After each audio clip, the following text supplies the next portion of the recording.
శుభోదయం. తరుణం శ్రోతలకు నమస్కారం.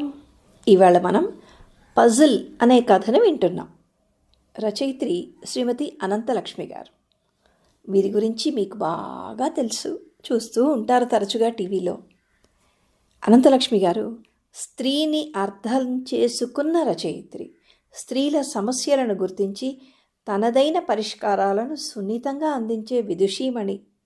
మరి ఇంకెందుకు ఆలస్యం, పదండి ముందుకు. పజిల్ రచయిత్రి శ్రీమతి అనంతలక్ష్మి గారు.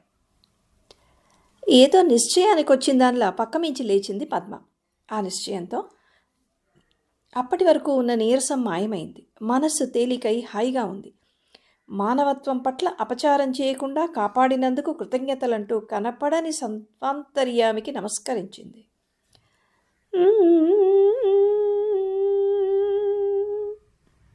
అంటూ కూని రాగం తీస్తూ పని ప్రారంభించింది. అంతలోనే రాగం కాస్త ఆగిపోయింది. మనసు తేలికైనా చెంగున గెంతడం లేదు. స్థిరంగా ప్రశాంతంగా ఉంది. ఆ కుదురు ప్రతి పనిలోనూ కనిపిస్తోంది.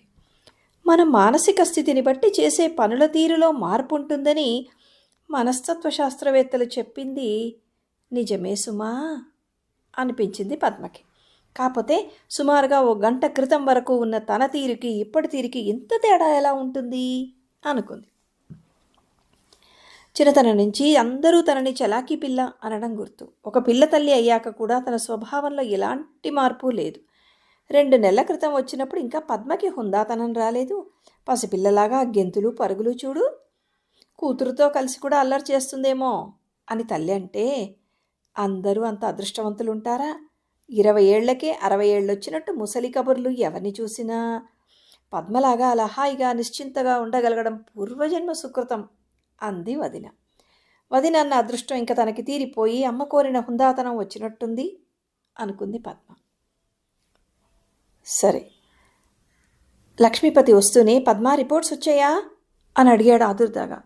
తొందరే ఉంది, కాస్త ఫ్రెష్గా తయారవ్వండి. ఎంత కారులో వచ్చినా 4 గంటల ప్రయాణం చేశారు. ఈ లోపల కాఫీ టిఫిన్ రెడీ చేస్తాను అంది పద్మ. ముందు మంచినీళ్ళు చాలు, రిపోర్ట్ చూసాకే స్నానం చేస్తాను అన్నాడు. చల్లని మంచినీళ్ళ గ్లాస్తో పాటు రిపోర్ట్స్ను కూడా తెచ్చి అక్కడ పెట్టింది పద్మ. ఎడం చేత్తో మంచినీళ్ళు తాగుతూనే కుడి చేత్తో ఎన్వలప్లోంచి రిపోర్ట్స్ బయటికి తీశాడు. వాటిని చూస్తూనే గ్లాస్ కింద వదిలేసి thank you Padma, thank you అంటూ 2 చేతులతోనూ గిరగరా తిప్పాడు. తన ఆనందోద్వేగంలో పద్మ ఎప్పుడూ ఉండేటంత ఉత్సాహంగా లేదని గమనించలేదు. మరో సంగతి కూడా గమనించలేదు. తాను వదిలేసిన గ్లాసులోని నీళ్లు ఆ రిపోర్ట్స్ని నెమ్మదిగా తడపటం గమనించిన పద్మ నిర్లిప్తంగా ఊరుకుంది.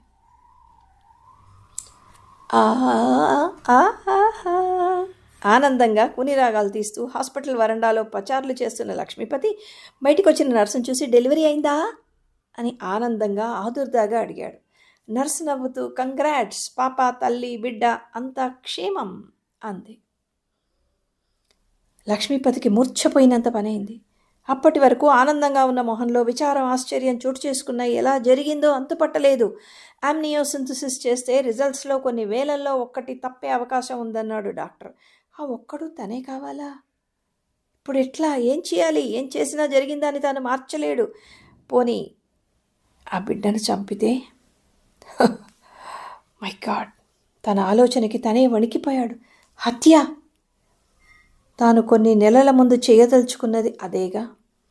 అప్పుడు తప్పు కానిది ఇప్పుడు తప్పు అవుతుందా?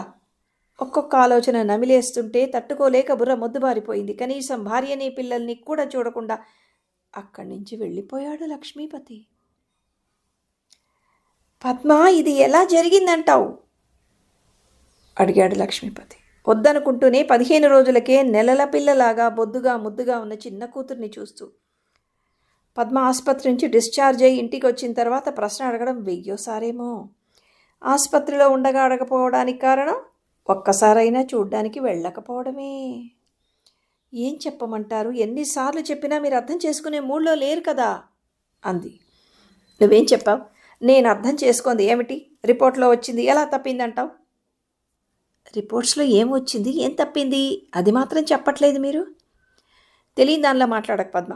మనం వెళ్ళింది అమ్నియాటిక్ ఫ్లూయిడ్ టెస్ట్కి. ఆ పరీక్ష వల్ల పుట్టబోయే బిడ్డ ఆడో మగో తెలుస్తుంది. అందులో మన బిడ్డ మగ అని ఉంది, నువ్వు చూడలేదా? లేదండి, నాకు భయం వేసింది ఒక్కదాన్నే చూడాలంటే. అందులో ఏమన్నా మీరు పక్కన తోరుంటే భరించవచ్చు. ఆ రిపోర్ట్స్ కవర్ని మీరు వచ్చేదాకా తెరవలేదు, రాగానే మీరే చూశారు. తర్వాత చూద్దామంటే తెడిచిపోయి ఏమీ కనిపించట్లేదు. మీరు చూశారు కదా అని నేను ఇంకా దాని గురించి పట్టించుకోలేదు. పద్మ జవాబు విన్న లక్ష్మీపతి మనస్సు మరీ అయోమయంగా అయింది. లక్ష్మీపతిని చూస్తూనే, డాక్టర్ మనోహర్ రా, లక్ష్మీపతి ఎలా ఉన్నావే, మళ్ళీ మీ మిస్సెస్ ఫ్యామిలీ వేనా అంటూ కుశల ప్రశ్నలు వేశాడు. ఇప్పుడేంటి ఫ్యామిలీ వేరా నాయనా, బేబీకి 15 రోజులు. దెన్ కంగ్రాట్స్, మామూలు కాదు, హట్టి కంగ్రాచులేషన్స్. ఆడపిల్ల అయితే అబార్షన్ చేయిస్తానని టెస్టులన్నీ చేయించి ఆడపిల్లని తెలిసాక కూడా భ్రూణ హత్యకి పాల్పడని మీ ఇద్దరి విశాల హృదయాలకి. లక్ష్మీపతికి ఏమీ అంతుపట్టలేదు. అయితే టెస్ట్ రిపోర్ట్స్లో ఆడపిల్లనే ఉందన్నమాట. మరి ఈ తిరకాసు ఎలా జరిగి ఉంటుంది? అంతుపట్టలేదు. అడిగాడు డాక్టరు ఫ్రెండు అయిన మనోహర్ని. రిపోర్ట్స్లో ఆడపిల్ల అని స్పష్టంగా ఉంది, నేను చూశాను. ఏది ఆ రిపోర్ట్స్? ఇక్కడ నీ దగ్గర ఉంటే ఇలా పట్టరా, నేను మళ్ళీ చూస్తాను అన్నాడు డాక్టర్. అవి తన దగ్గర లేకపోవడానికి కారణమైన తన ఉద్వేగాన్ని గురించి సిగ్గుపడుతూ చెప్పాడు లక్ష్మీపతి. అయితే ప్రయాణం చేసి వచ్చిన అలసట వల్ల, ఇదే విషయమై బాగా ఆలోచిస్తూ టెన్షన్ ఎక్కువగా ఉండడం వల్ల నువ్వే రిపోర్ట్స్ని తప్పుగా చూసి ఉంటావు. విష్ఫుల్ థింకింగ్ కారణంగా నువ్వు కావాలనుకున్నదే నీ కళ్ళకు కనిపించి ఉండవచ్చు. పోన్లే, జరిగిందేదో జరిగింది. నువ్వు ఎందుకు చేసినా మానవత్వానికి మద్దతు తెచ్చే పని మాత్రం చేయకుండా ఆగావు అన్నాడు డాక్టర్. ఏమో, నేను ఇంకా సర్దుకోలేకపోతున్నాను రా. ఓ పాప తర్వాత బాబు ఉంటే బాగుండు. ఇంక పిల్లలు చాలా అనుకున్నాను. స్టెరిలైజేషన్ కూడా ముందే అనుకున్నాం కనుక అయిపోయింది. ఇప్పుడు తల కొరివి పెట్టే వంశోద్ధారకుడు లేకుండా అయిపోయింది. తన ముఖంలో భావాలు కనిపించకుండా తల వంచుకున్నాడు లక్ష్మీపతి.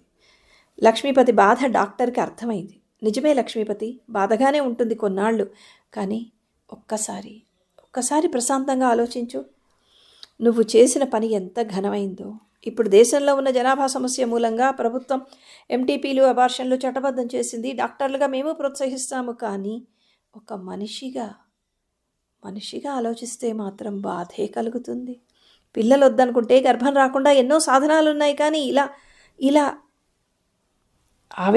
ఆవేగం పొర్లుకుంటూ వస్తుంటే ఒక్క క్షణం ఆగాడు. అందులోనూ బిడ్డ ఆడో మొగ తెలుసుకొని మరీ చేయడం చాలా అమానుషంరా. ఈ ఆలోచనలు ఎవరికీ అర్థం కావు. ఈ మానవతా విలువలు ఎవరికీ అక్కర్లేదు. ఈనాటి మనుషులకు ఆనందం కావాలి, కానీ దాని ఫలితం వద్దు. సంఘంలో స్టేటస్, పరువు ఇత్యాదులు అన్నీ కావాలి, కానీ మానవత్వం మాత్రం అక్కర్లేదు. నాకు మరీ అర్థం కాని విషయం, ఆడవాళ్లే తమకు ఆడపిల్లలు వద్దనడం. తనకి తల్లి కావాలి, భార్య కావాలి, కానీ కూతురు మాత్రం వద్దు. తెల్లపోయిన లక్ష్మీపతిని చూసి ఆశ్చర్యపోయాడు.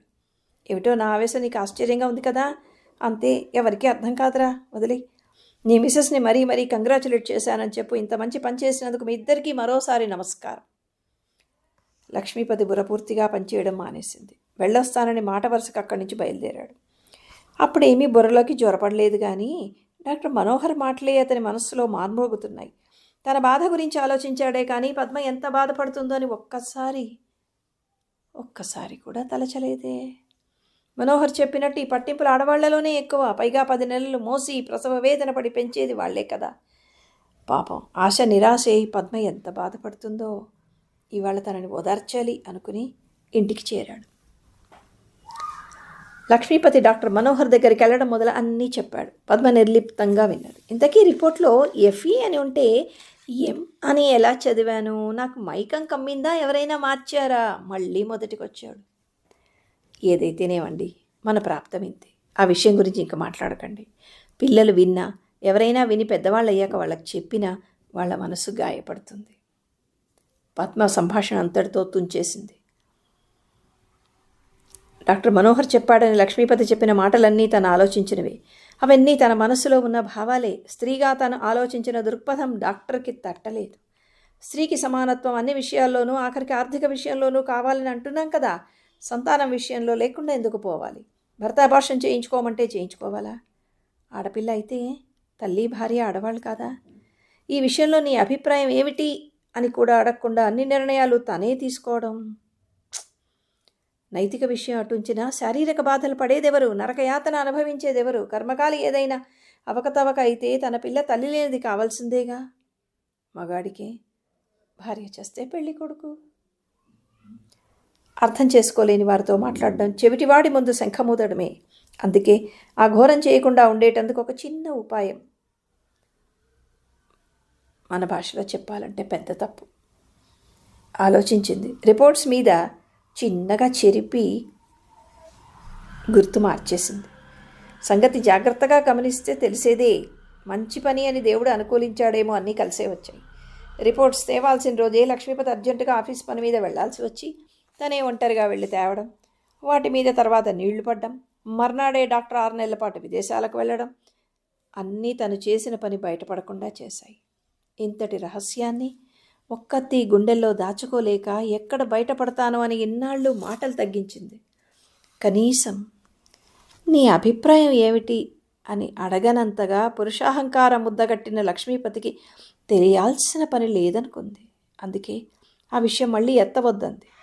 అహంకారం, స్వార్థం పొరలు తొలగి మానవత్వం బయలుపడే వరకు ఈ విషయం లక్ష్మీపతికి చెప్పాల్సిన పని లేదనుకుంది. అందుకే పాపం లక్ష్మీపతికి ఇది unsolved puzzle and mystery.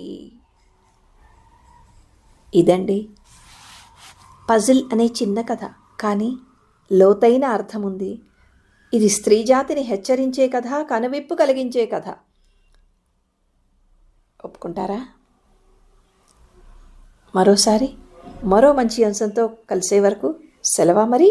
Me Vijaya Kandala. Video నచ్చినట్టయితే తప్పకుండా లైక్, షేర్ అండ్ సబ్స్క్రైబ్ చేయండి.